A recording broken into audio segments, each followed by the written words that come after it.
Recorded August 20th, 2026 at an abysmal 5:11 p.m. Good afternoon, Gary. Good afternoon, Franklin. How are you doing? All right. How are you? I'm all right, man. Franklin, how are you? I've had less expensive days. Weeks. Home ownership is a scam, is what you're saying. Yeah, man. Everybody, Rod is going to be on the show. He'll be a little late. He's having some home ownership issues. So did Franklin. Gary and I are just easy riding. But we have a guest. So far. We have a guest, and to be respectful of their dedication and willingness to come on because of the 6-hour time zone difference, I believe, we'll keep our, I won't say recap, our upcaps of the show pretty brief. Frank, what you break this week? My car, my air conditioning unit. That's all I got to say. That's it. What did you do cool this week? Anything? No, nothing cool. I'm retiring. Gonna start learning how to play pickleball. Not worry about any of this stuff. That's what I'm You and I talked about that. Yeah. We don't know if we're gonna do pickleball and stuff like that. All right, I give it to you. You've had a week. We talked, so life gets in the way of trying to do work in tech. So Gary, what about yourself? I just had an interesting conversation as to whether when you do a chat that calls a skill, is that considered an agent or not? That took far longer than I would have expected to come up with an answer. Say that one more time. So if I have a chat, like I'm talking to Copilot, and that calls a skill to perform an action, is that considered an agent? Franklin, what do you think? So in agent itself, so that I'm kind of changing the way that I say these things because I look at the three different pieces, right? Which is number one is the harness, and then number two is the agent. The agent is basically the connection and the context that you're sending to the LLM.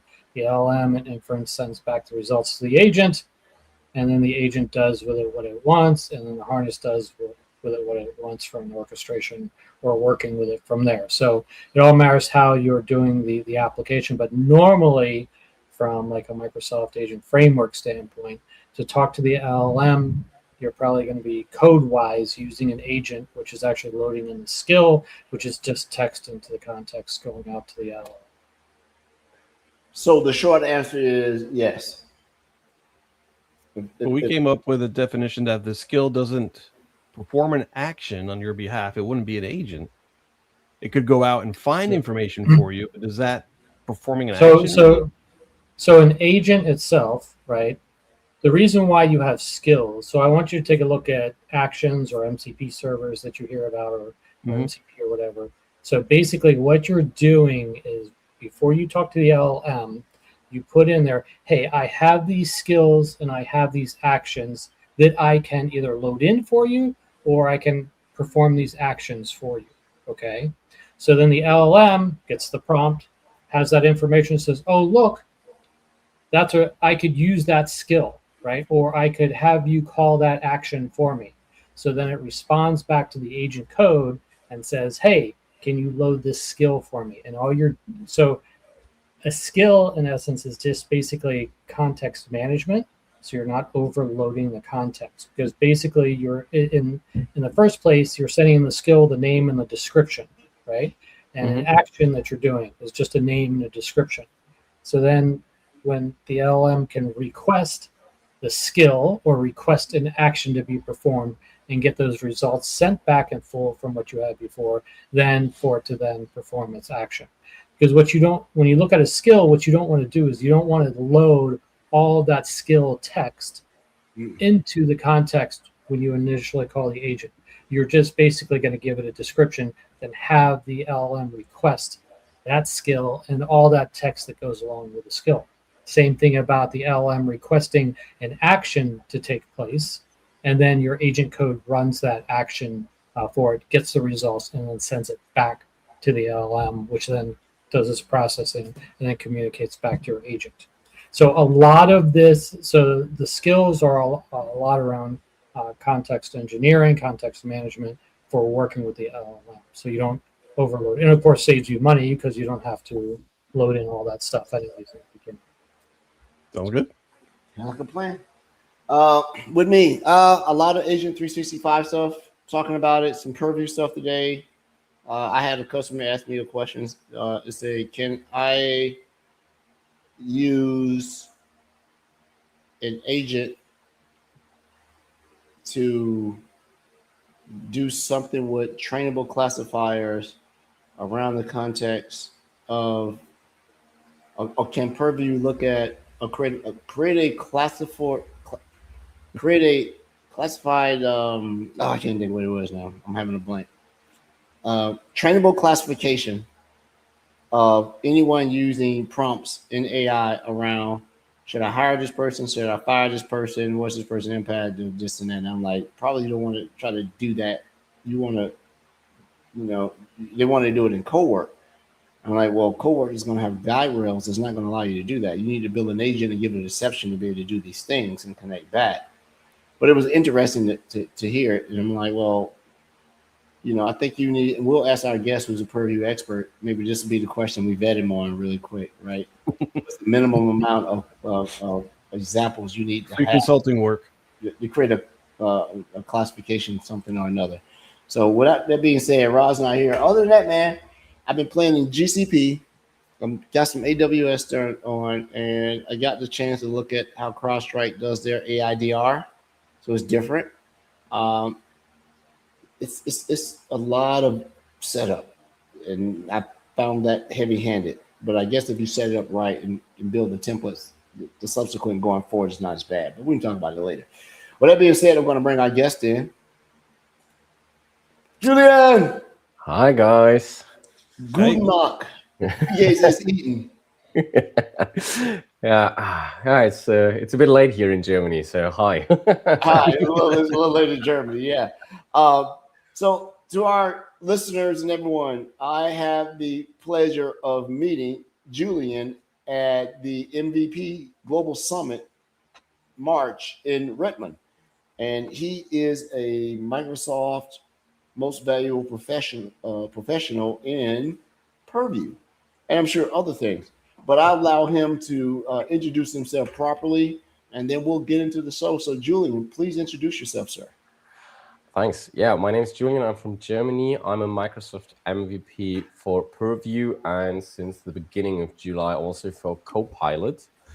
And yeah, that's pretty much what I'm doing all the time. I'm working as a consultant, mostly on Purview, and always like on the side, like to say forbid things or make things less fun, so that people cannot play around with everything with the agents or Copilot, and so everything around data classification, data loss prevention, and my favorite topics are around like insider risk management and e-discovery. So I'm more like on the forensic side of stuff, and that's why if you see some, I don't know, post or something, I always take like this Sherlock Holmes theme, because you're always like thinking about like you have so much information, you have to reduce it to what actually happened. And I think this is nowadays one of the hardest challenges you're facing, because we have so much information, we have so much data, and it doesn't matter if you have an agent, if you have just Gen AI, or if you're just playing around with your files in SharePoint, in OneDrive, on your notebook, somewhere on-prem. What's important, what's not important, and how do you exfiltrate maybe data? Because one of my favorite questions I'm always asking if I'm on stage and giving a speech is, who has stolen some data? Yeah, and everyone's like looking away, like, oh, I don't know what you mean. Then I'm going to ask you the next question, like, okay, who has sent something to their private email account? And then you see people like looking down at the face, like, oh, no, never done this before. And I think this is like something that's really interesting. And if you're digging in all this AI agent stuff, things get even more complicated on the forensic side to see what really happened and who did what. Yeah. You know what? Let me split hairs. I don't have any. Let me find one and split it. did you really steal the data if the data is still in the place, or did you just copy the data? It's not like stealing a car. Like if I stole Frank's car and he came outside, the car is gone, so it's stolen. But it's a car stolen if I go get Frank's car, go out, do all type of nefarious things and do all this stuff and put it back in the driveway before you notice it. I mean, it's Well, yeah. it's Tell you what, yeah, go to a government yeah, building, steal or copy some of the data, and see what you get charged with. Yeah, it's like I want you to say like, okay, maybe just have a look on the other side of the world from your perspective. Look at China if they are copying stuff. Well, Yeah. they're just copying things. So Yeah, you're right. I think the rule of stolen is not so much the absence of the thing that you have. It is access and doing whatever else to that particular entity without permission. Yeah. There you go. So when I met you up at the MVP summit in Redmond, it was great to meet you. Rod and I were there, and everybody was full of energy. You had to be like 300 plus people. You were jumping out of the van. I was jumping out of a van. It was like, Great, Julian, like Julian. Yeah, dude, I remember like maybe you thought you were about to be abducted. You're like, what is this dude doing? Right? I was jumping out of a van. So I don't think we've had MVPs on the show. I think you may be our first Purview MVP on the show. Oh. Purview is his own thing. Alistair's probably. Alistair's a Purview MVP? I would think so. I thought he was a co-pilot and something else MVP. No. He's the one that I worked with on SC400 stuff. Oh, So- wow. Alistair, you know what? I was just playing. I remember our buddy out in Australia. I'm sorry, you're right. He's MVP. He didn't show up in Redmond, so he doesn't count. How about that? No, I don't want to do that. Alistair, you're a friend of the show. Golly. I feel so ashamed. I'm actually blushing.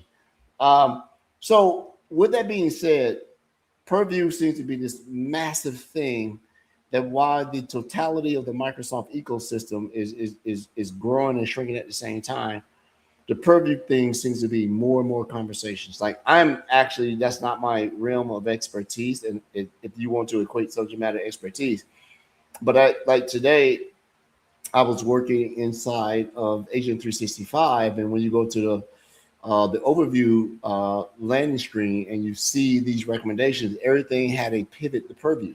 There was a button.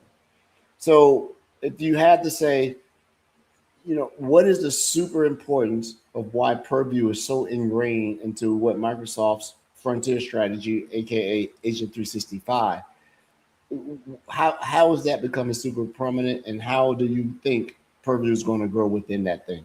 Because it's everywhere right now. Like, Yeah. Even though it's not my thing, and people ask me, hey, we need you to come on and talk about these agents of Purview, which I got to do next week. So to be fair, Purview was important also like 5 years ago or 10 years ago, or even way before there was existing Purview, because the baseline of Microsoft Purview is data classification, and this is important. It's not a sexy topic, but it's like a super important topic. And the whole AI wave just took everything, and customers are now on the level that they say like, okay, we need it, we have to do, because we lose track. Because the main thing is Purview is about data and files. And if you have like AI, which is working with way more files a human would do, those things get way more complicated. And one of the things I think are true is that you are not able to use Gen AI or agents without data classification, even though as a user, not from a company perspective, because there's one really simple example. If you set up a prompt and you're like, hey, I'm looking for some kind of information, give me a draft of something, I don't know. AI will do that. They will look for 10, 20, 50, depends on what kind of solution you use, data, files somewhere, which you have access to. and they will grab everything and they will give you a document, and then there will be like the question with whom you're allowed to share this information. To answer that question, you need to check the sources. But that's kind of boring, honestly. Even if you're like, people told me like when I was back in university, they said like, hey, if you use Wikipedia, you cannot use Wikipedia as your source. You have to check like the sources from that article. But who really did that? Because that's kind of the boring work. If I want to work with AI, I want to be more efficient. I want to do more fun stuff and not checking like the references. And you could do that, but most people will not. So you do not know if this is confidential, highly confidential, internal. I have no idea. I got a new document. I got information. I'm going to share it. And oversharing, which is not like something new, but it's get way faster exposed because I have no idea. I didn't open that file. I don't know that file path anymore. I don't know that project folder. I do have access. I can take it. And this is, I think, one of the main simple reasons why you have to use Purview compared to all those, oh no, I'm super feared that this document could be processed by AI. This is like the second thing. So I need to know what kind of information, how heavy, how sensitive this information is. And from a company perspective, you also have like the thing like, I want to prevent data from being processed by AI. So, and I think those two things are one of the main reasons why you see like Purview everywhere. And Microsoft also needs to find a place where they put this. It's not like the actual security. It's not like something against prompt injection or something. But this more user-faced security or technical compliance, which it is, they need to find a place where to put it. And if they put it too much into security, people will block it. They will block a lot of things because that's how security is working. We're going to block 100% or we're not going to block something. And they want to find something in between. And if you're like in between this gray area of security, well, you will have to go to Microsoft Purview. Yeah. So I got a question for you. How important in your day-to-day life is Purview audit?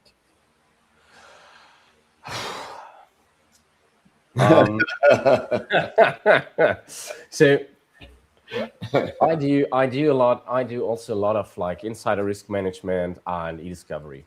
So it is super important because I have to work with the audits, obviously, because I have to understand what actually happened and not only how's the file look like.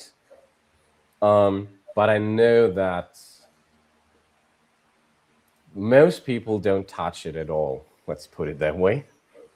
But they should. It's like the question is always about how important are logs. Yeah. If there's no reason to use them, they are absolutely not important. If something happened, you're really happy if you have them. So Franklin is one of the individuals that helps facilitate generating certain exams to be taken. So let's go off topic. Let's just talk about education right now. It's been about a year, Franklin, correct me if I'm wrong, that the SC 400 went away and SC 401, I believe.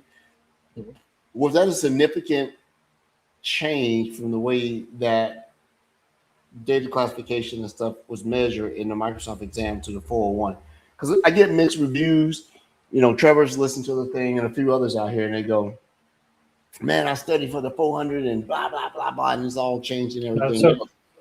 So you're taking me back a year, and then there's some changes made after. So, you know, a year is a long time ago for me on how much content, you know, that's when content has been archived in my brain here. So basically, when they went to 401, it's because they were trying to get rid of the compliance stuff and more focused on the information protection related content.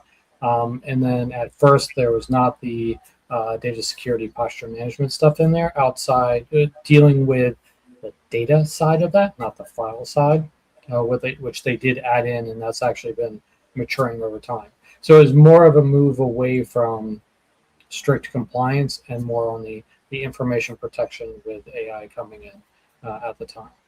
Okay. So that's why the change took place. Yeah. Well, let me change the question then. It's part of being an MVP. Is one of the requirements to take the relative exams to your subject matter expertise or domain. Did you ever have the chance to have to sit the 401, Julian? I actually did the 401 at Ignite last year. Oh, okay. Yeah, it's been a while. Yeah, golly. I passed. It was not like it was like really on the edge to be fair. So I think it wasn't an easy one. It wasn't an easy one, even for me who's working with those stuff on a day-to-day basis. Mm-hmm. It wasn't like an easy one. So but the thing about Purview is that knowing the difference between a policy and a label policy is just can get very confusing easily just in the terminology. Yeah. And that's probably the biggest challenge I would think for test takers and just even educating customers about utilizing the product. That's true. If you go for the difference between like a warning or an alert and Purview itself is such a huge area. It's pretty much growing from month to month. And to cover at least a bit of that in an exam, because you could like do like 10 different exams in that Purview area, because all those topics are so different. They are all attached to each other, but on the other side, they are also different because they're looking from so different angles. Yeah. How often do you use content search? I didn't use content search at all because I don't like it. I'm using the e-discovery, and I'm kind of happy that the content search moved at least to an own case, because I think if you're looking for something, then there should be like a reason, and then you should build your own container. But since I do e-discovery, I'm using the content search engine kind of a lot. And there are also like some things I'm happier and I'm not that happy with it. Purview is its own to me. And like I said, I'm not in the data security arena. And oddly enough, I sort of started my career going down that road. Remember, compliance manager and all that other stuff. And I was a big MCAS guy, and of that. And I've got to show you something funny because I did think it still was up, but let me share my screen really quick. I just want everybody to give me their comments on it. Let me share my screen real quick. All right, how do you do that? Click here, share screen, and tell me everybody's thoughts on this, that this thing still exists. Wow. It's still there.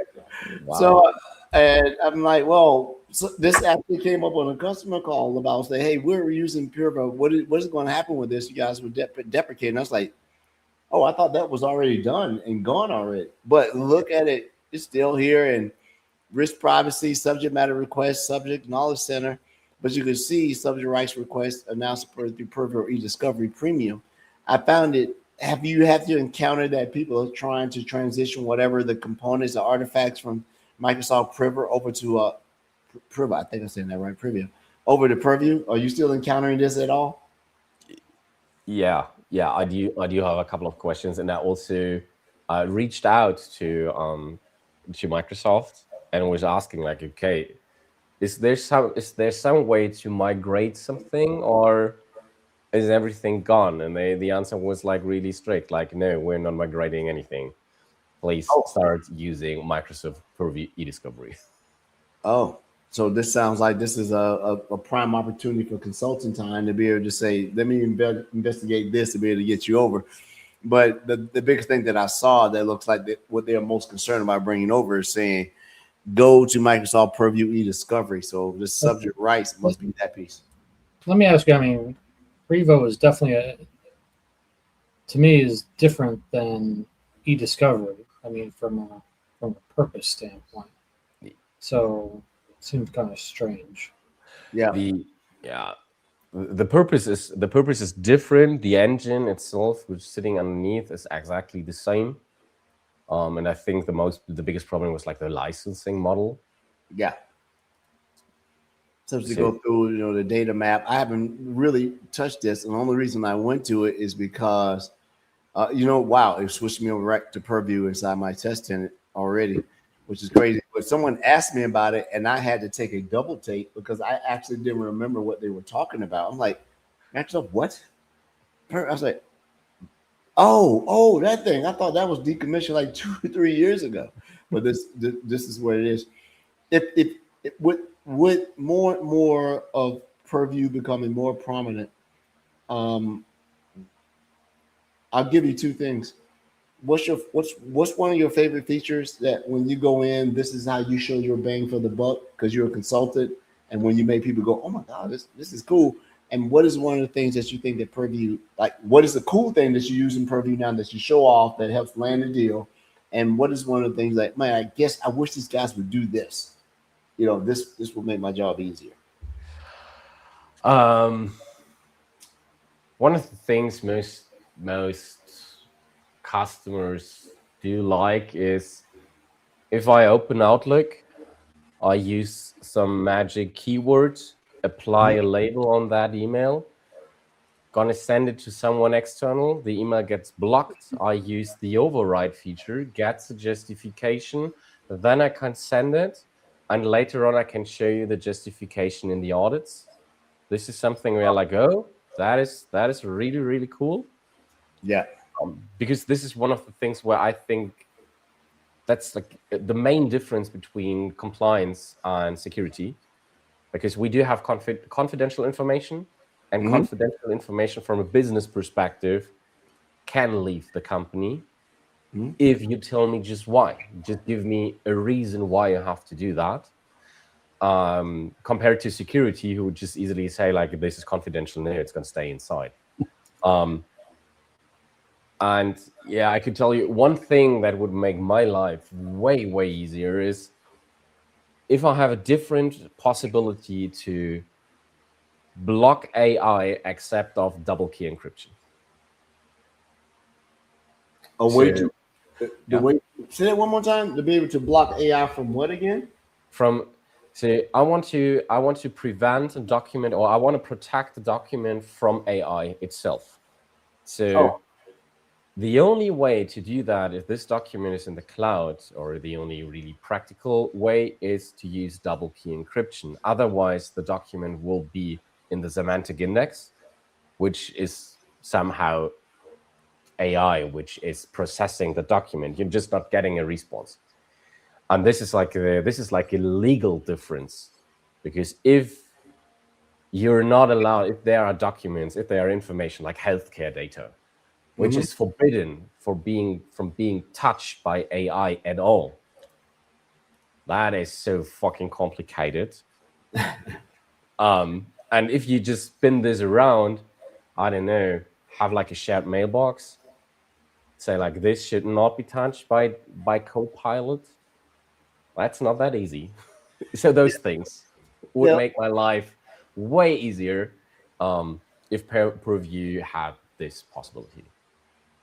I see what you're saying. The semantic index is being able to they have an operational or accessible vault to be able to see something, but not make it really available so that these agents and other stuff can get to it to do their stuff.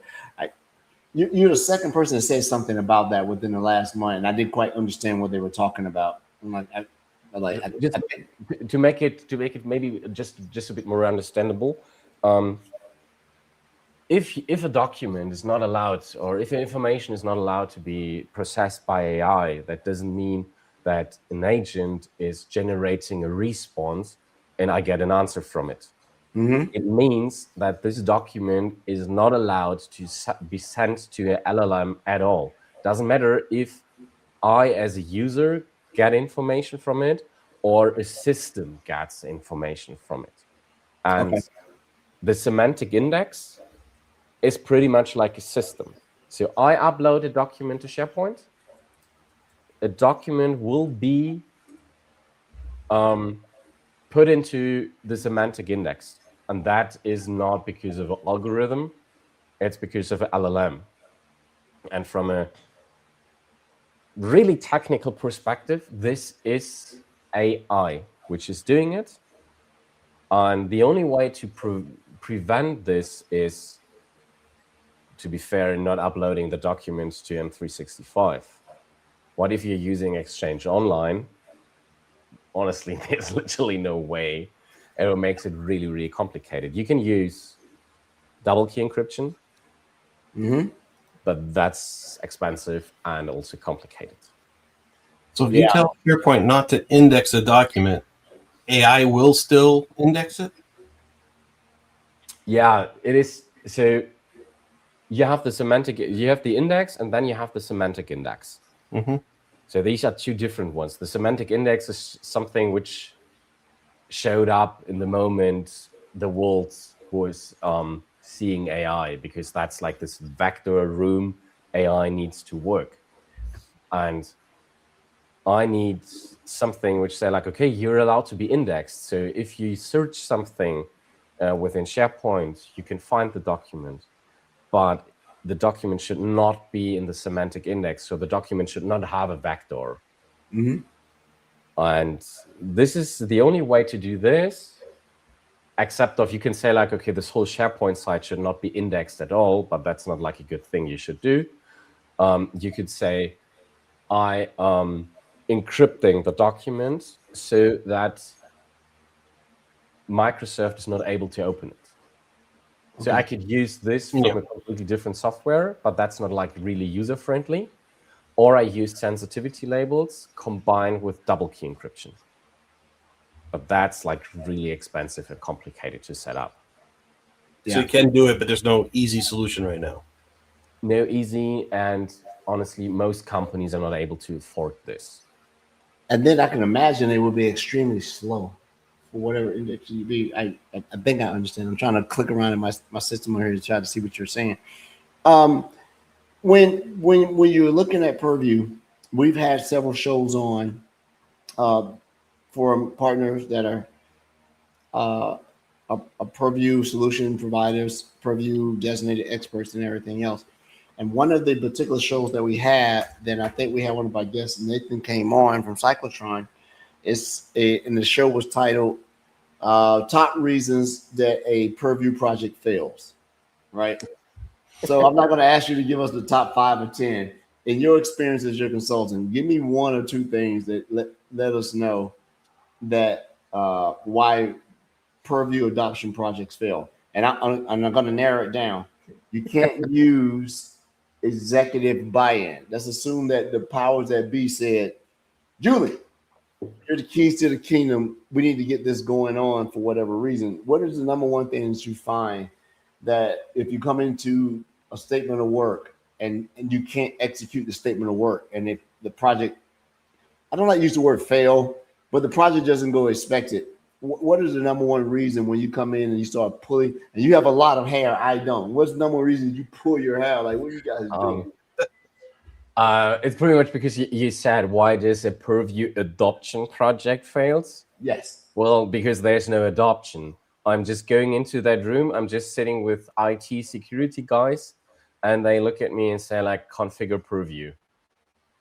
That's the number 1 reason why Purview projects fail. It is maybe 10 or 20% technical, 80 to 90% it's people business. So it is not an IT project at all. I need compliance, legal, business. If I do not have those people in the room, it's going to fail. Okay. And then Gary put something in the private chat. Yeah, that's true right there too, Gary. I see it. I'm gonna show it on the screen, let everybody see it. You know, number 1 reason that Purview projects fail. You get all the people that say this is so important, and this is the reason that it fails. Nobody. Everyone, or also very good. Everyone is pinpointing like who's in charge? Who's responsible for Purview? Right. IT says it's compliance, so it's their compliance team. Compliance teams that tell you like, hey, that's an admin portal. It's IT, and then inside Purview itself, with all the different areas, who's in charge of each one? oh yeah, don't make it too complicated. I'm happy if someone at least put the hat on and say like, hey, I'm responsible for Purview at all. I think that in my little brief time that I've had to come in and sort of pretend like I was a Purview guy, it is when nobody takes ownership and inadvertently it falls into legal, and then legal goes, oh well, you can't do that, or you can't do this, or you can't do this. So, but I don't work in that realm anymore. One of my old co-hosts, Brody, was Brody a Purview person, Frank? I'm sure it was at some point. No, he was. Brody, Yeah. You start out with the Purview side. Yeah, I started on Purview side and did those things. And there's so much about it that we could actually do a week's worth of stuff if you want to get into the technical bits about how Purview operates and do all this other stuff. But then let me narrow the scope down a little bit. Microsoft announced last year that if you are an E5 M365 E5 customer, for every 1,000 licensed users you have, you get 400 SCUs, and SCUs are the de facto transactional currency that's used to power Security Copilot. And now it is the thing that's used to power the agents that operate either as a Security Copilot. And now I'm finding out that you can use SCUs to power some other agentic technologies inside of Microsoft. So with that being said, how is the agentic agents, both out of the box that come by virtue of just turning it on, seeing it, going to Security Copilot, turning on the plugin, putting it in, how is that affecting the way you consult? Is that part of your consultative delivery that when you leave a project, you've enabled a certain amount of agents that can work in Purview? Because I think right now, out of the box, if I look at the plugins, there are four Security Copilot Purview agents. I'll just say Purview agents. I don't want to use Security Copilot. How involved is that when you're doing your consultative business now, that you have have you left a Purview project and not left an agent running, or in some form or fashion? So my favorite agent is the insider risk one. Insider risk. Let's take a look. This is for me. It's my favorite one because it gives you way more context if you have insider risk management. Insider risk management alerts are kind of complicated to really narrow down to see, is this an actual alert or is this a false positive or something? And it gives you way more information. It's really, really good. The thing with those agents, it's pretty much the same thing with Security Copilot itself. It is expensive, and just a couple of customers are really, really using them. And in Purview, the big thing is in Germany, for example, we are not that advanced in Purview, but I don't think this is something different in different countries, because most projects I'm gonna see is we're talking about data classification. And data classification to really do the adoption part, it's going to take you minimum of 12 months. So an insider risk management is something which is way more advanced than something as in data classification. So most customers are not using those agents at the moment. Yeah, and so if I go into a little bit of a demo tenant, you can see that there's different things, and I have this agent which I don't remember deploying, triage agent, but evidently I see the standard and I see policy, adaptive protection policy, a few things that are running, seeing this. And if I go to the standard, look at the daytime, adaptive protection for risk management, daily quick policies and things. In I don't remember doing a whole lot of this stuff, but I can see here that the agent is deployed regardless, because I have no compute units. Yeah. SCUs to be able to run it. So it's there. And I guess whenever you need to be able to enable this, you can. But now that agents are permanent, navigational tile on the left-hand side, and you go to export agents. My thought was, I would have thought you would have more agents out the box rather than posture agent, alert triage, and DLP, and this right here. You can see a couple of them get started. I don't know what the alert triage and data protection. So if I click get started, everything I can't do anything in this lab. You don't have a security copilot set up for your thing. But if you look at the benefits, speed, time, less time in triaging, prioritize what matters most with customer instructions, take time with clear summaries and everything else. When you are doing these Purview consultative engagements that you have, no scientific number that you have to give, but how much of your stuff is greenfield? First time using Purview, I didn't have this thing in place, or how much is it transitional or displacement against another technology? Honestly, greenfield, it's 80%, I would say, is greenfield, or let's call it near greenfield. Because most of the companies, they maybe know how to spell Purview. Now people are going to tell them like Purview is important, but they didn't do anything. Or maybe they set up like 1 or 2 test labels and put them onto like 5 documents, and that's all. It's not that, or really, really rarely I see like customers who really messed up. So one of my favorite things I'm going to see if they really messed up is like they configured the label, they put on encryption, obviously, some access controls. Then they created an auto-labeling policy, started to label thousands of documents. Then those IT administrators are panicking. They delete the label. Yeah. And then the real fun starts beginning, how to fix all of those things. Yeah. But this is really rarely I see people really playing around. They go in, they see like, oh yeah, that's like 5 clicks, you got a label.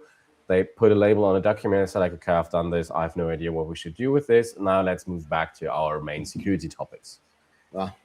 Which is good. It's way easier to start from greenfield. For sure. Frank, did you have a question? I'm sorry. I thought I saw you about to raise your hand. No, I'm good. So I got another question. I'll let it flow to Gary and Frank in a second. When you're looking at this Purview thing, and I had the question here. I was trying to go through my lab and show something. When I look at it, I can't quite tell.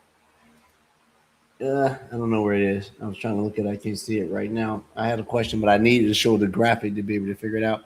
So lots of greenfield, easy to do, be able to. Oh, I know what it was. I don't see it in here anymore. How often that when I sort of started working at Microsoft years ago, when I don't know if I was the compliance guy because they didn't call them there then. I was the guy that did AIP, and all this stuff. Is the AIP or MIP scanner still a viable entity in your Purview, consultative thing? Because that used to be the go-to thing. I would deploy scanners and say, hey, we got to run these scanners out here. We have to scan all these repositories across all these data storage mediums. Is that still a thing? Because I haven't looked at it in a long time. I thought they had deprecated it with some type of back-end discovery mechanism. But is it called the AIP scanner or the MIP scanner now? It's called is it called MIP or MPIP, Microsoft Purview Information Protection Scanner? Oh, I think there's like 4 letters now or something. Now that you know, it's time to change the name. Make it even longer. But yeah, it is still part. It's still part of the project. I don't use it for auto labeling because I'm not a big fan of auto labeling. It's more because a lot of customers still store data on-prem, or they have like requirements like highly confidential data is not allowed to be stored in the cloud. And they still want to know where is our highly confidential data. So they're using, for example, the scanner. Yeah, I'm old school, so the aspect of having a scanner seemed like it was cool to me because you install something on a server, it went out and they did this thing.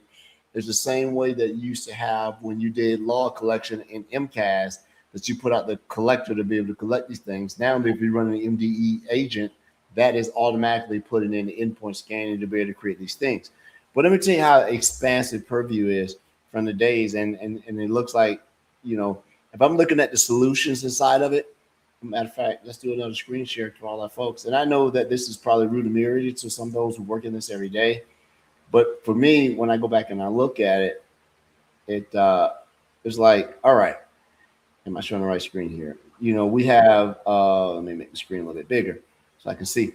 We have explore all the solutions in here. You got audit, communication compliance, compliance alerts, compliance manager, data lifecycle, data this, data map. Now the data map is interesting to me. Data policy, data security investigations. I believe that's one of Frank's things. He was like, Ed, if you're going to do this, this is probably one of the things you want to look into as a subject matter expert.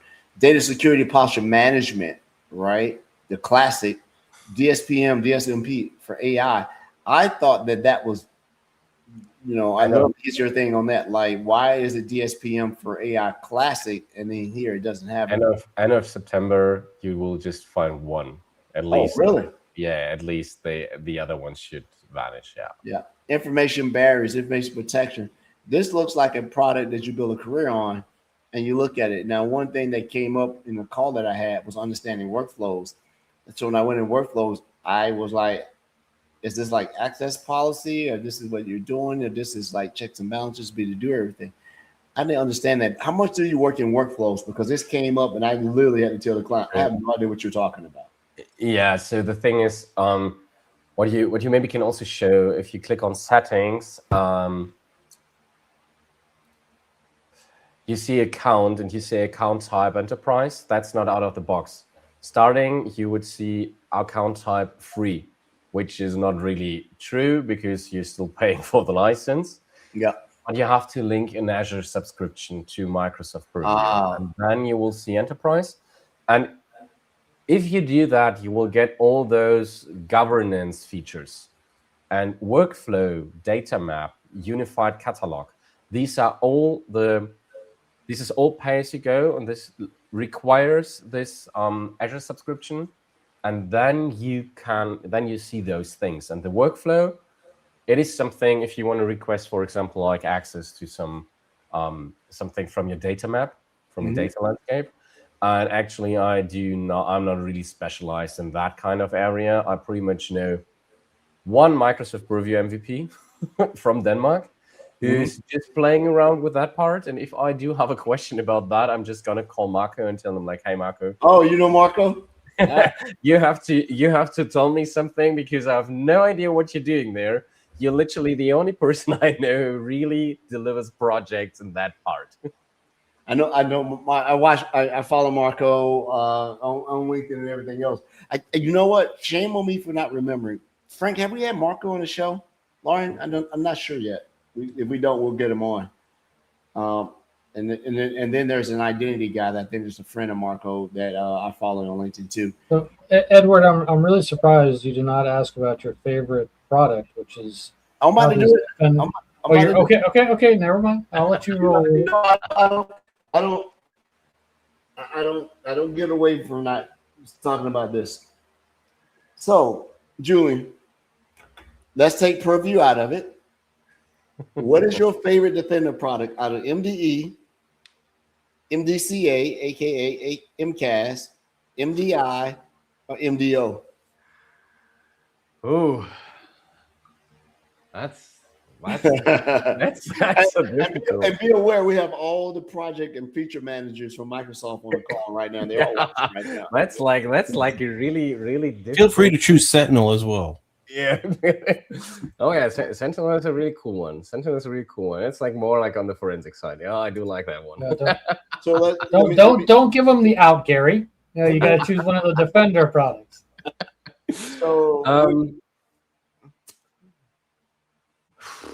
I think I most work with Defender for Endpoint.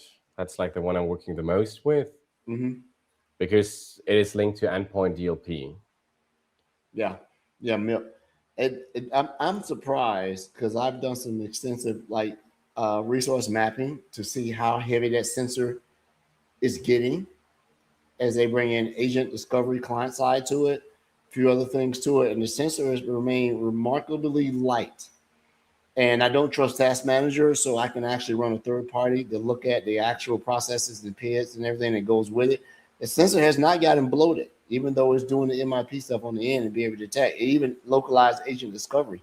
So kudos to whoever's over there doing Aren't they this. renaming Purview Defender for Purview? Is that are they doing that? There is That no. one's going to be renamed soon enough. Oh, that's crazy. You're right. There is no Defender for Purview. It's just Purview, Microsoft Purview. That's crazy. It will be assimilated. Julian, At least we do have the Purview plugin for browsers, so that maybe they can call this one like the Defender for Purview. Purview blocking for browsers. I could see that. The reason that may be viable because I had a customer that wanted to use some type of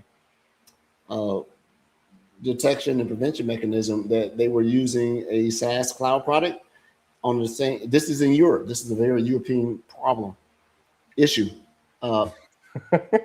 We do have problems over here as well, yeah. Particularly in, I'll just say the UK. I wasn't sure this all over.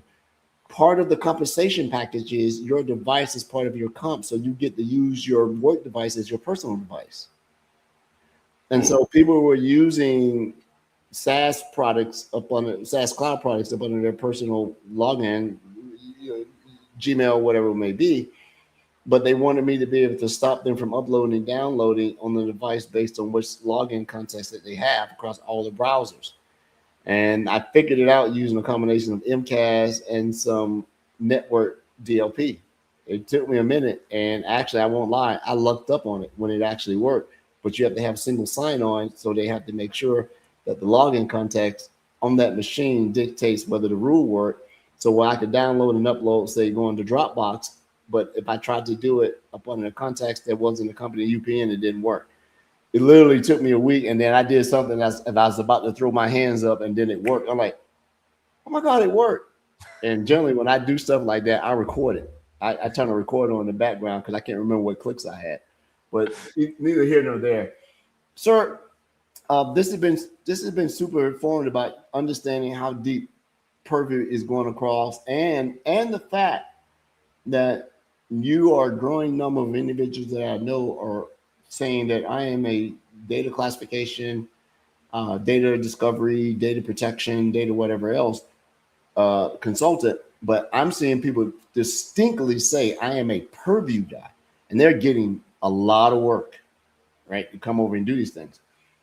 I'll go back to this, and I said this on the show. We've been doing this show for 7 years. One of the reasons I got out of it, those projects tend to be long. You cannot get out of them. They're there all day, doing these things.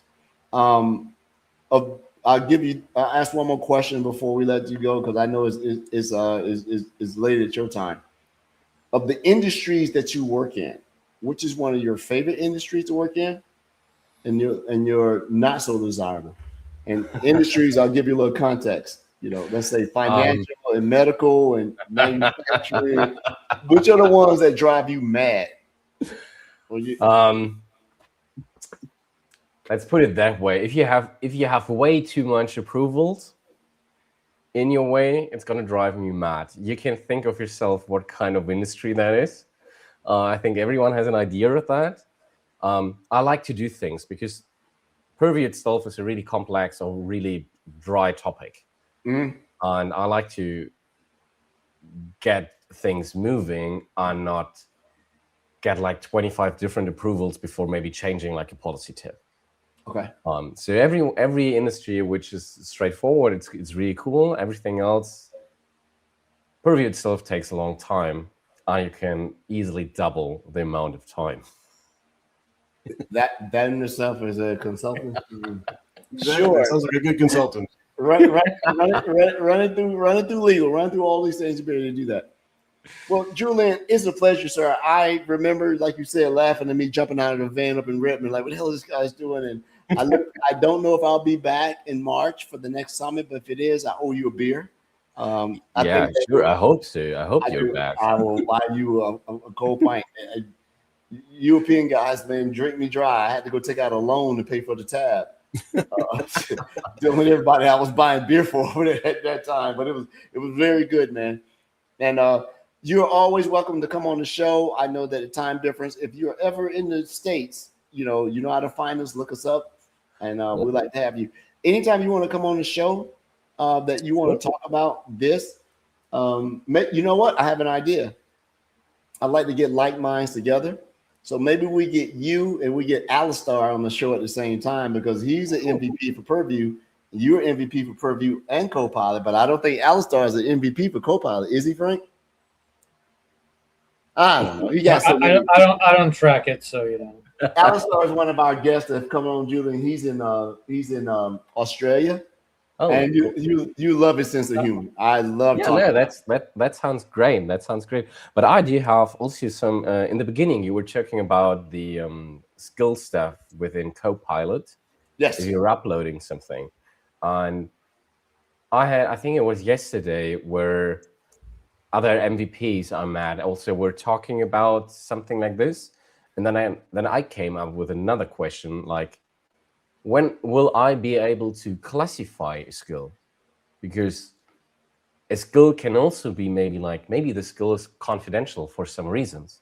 And maybe I want some kind of people or some groups of people within a company prevent to use that skill. And if it's a file which I can share around, I think that's a very good topic. Maybe we have you come back on. Think about that a little bit more, because that skill would definitely be.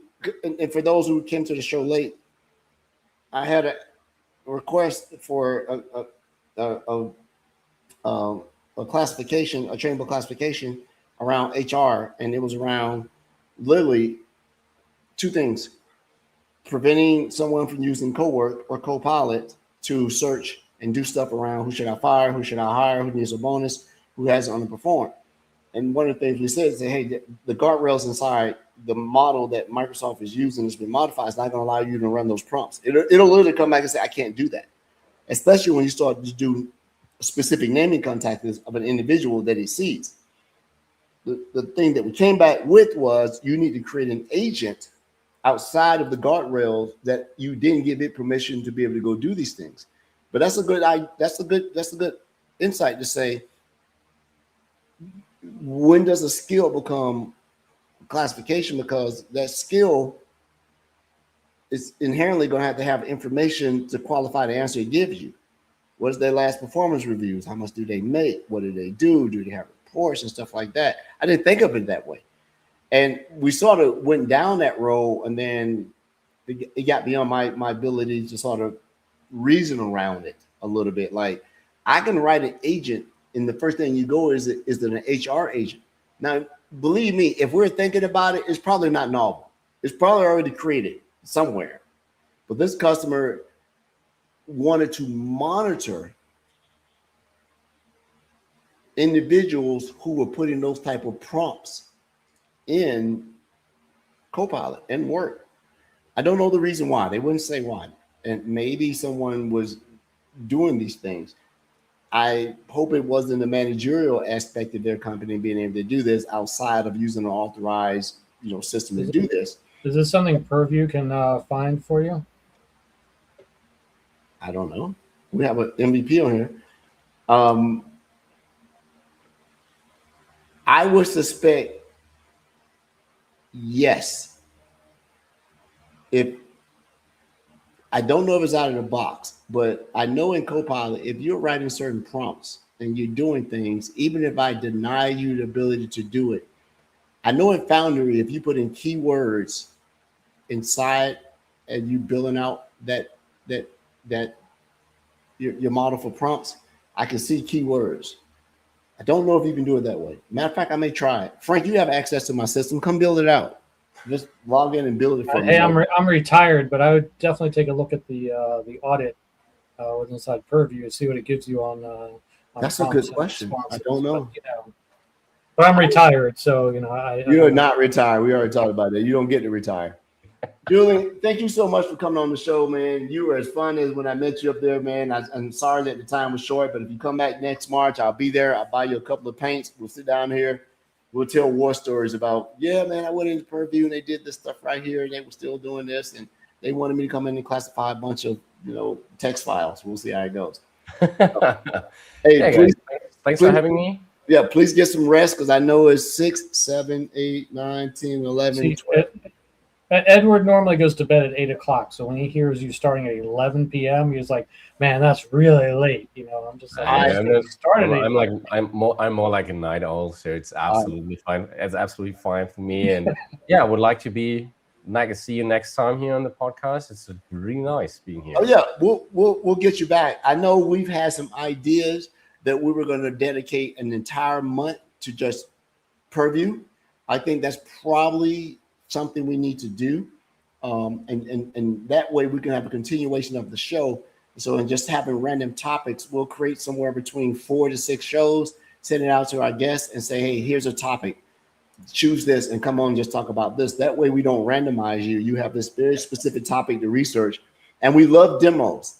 So we give you enough. We give you, a month worth of time. It allows you to build your demo, and that's what we generally call tech heavy. So maybe we combine Purview month with tech heavy month, and not everybody has to show demos.